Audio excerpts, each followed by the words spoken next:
ilaahu qof kasta muraadkiisa adigaa og qofka xanuun qof walba meesha laga haya adigaa og xanuunka haya adigaa og intu xanuunkaasi haya adigaa og dawadiisa adigaa og ilaahu inta bugtoo dhan noo caafi ilaahu caafimaad degdeg oo aan raagin ilaahu sii mid jirkooda caamima oo cudur iyo cillad baan ka tegin ilaahu sii ilaahu qof kasta muraadkiisoo wanaagsan qalbigiisa ku jira ilaahu sii ilaahayow inta daymaysan daynka ka bixi ilaahu inta kurbaysan kurbada ka fay ilaahu inta muraadle muraadkooda wacan sii ilaahayow inta daymaysan daynka ka bixi ilaahu intaan awlaad lahayn awlaad khayr qabta sii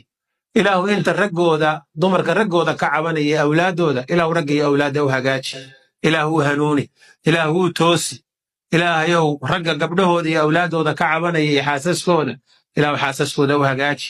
ilaahu awlaadooda u hagaaji ilaahu u hanuuni ilaahu u toosi ilaahu adduunka dushiisana hanugu ceebin arlada hoosteeda hanugu cadaabin waalidkeen ilaahu u naxariisto